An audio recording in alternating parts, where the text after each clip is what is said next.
Who was Robin Hood? Where did he come from? And why is his story shrouded in mystery?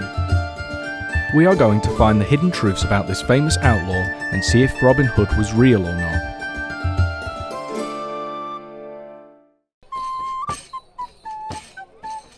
We asked some people at Nottingham Castle on what they thought about Robin Hood and if they believed he was real. I think it's very difficult to tell who was the original Robin Hood. Now, Robin Hood as a story is kind of always one of those stories that rolls on through history, and it adds to and dissipates. It was an old historical folk hero used to inspire people and to give them a sense of justice in an otherwise wrongful world. Well, some say he was a peasant, some say he was a nobleman returning from the Crusades. Obviously, the legends have been told about him for a long time, even before the name starts turning up in historical court records. So everyone knows the story of Robin Hood. How he was outlawed by Prince John and forced to live in the Sherwood Forest, where he and his band of merry men stole from the rich and gave to the poor.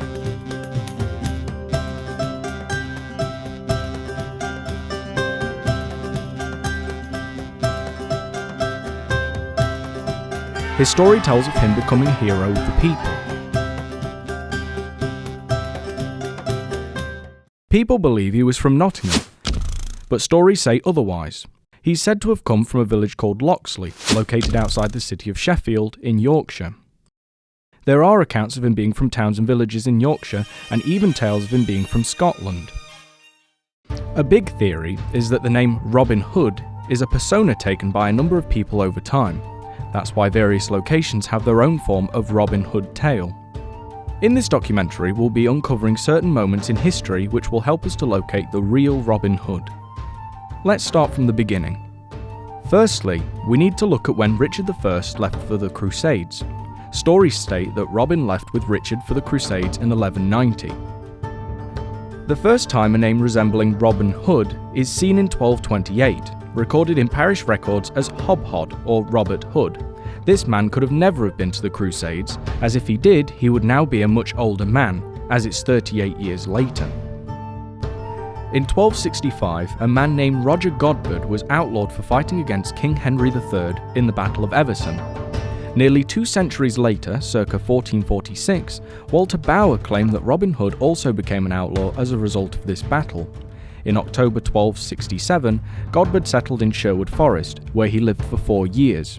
He would call upon 100 men, but was caught at Rufford Abbey in 1272 by the Sheriff of Nottingham and escaped. It's been suggested that he's the historical basis of Robin Hood.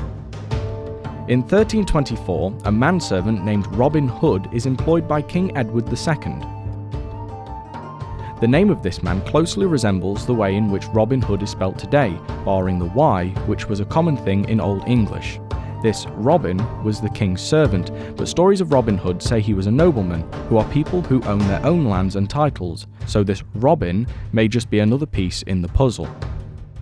Around 1372 to 1377, records found a certain Robin Hodd, later called Hobhod, was a tenant of the Archbishop of York in Henry III's time, 1216 to 1272.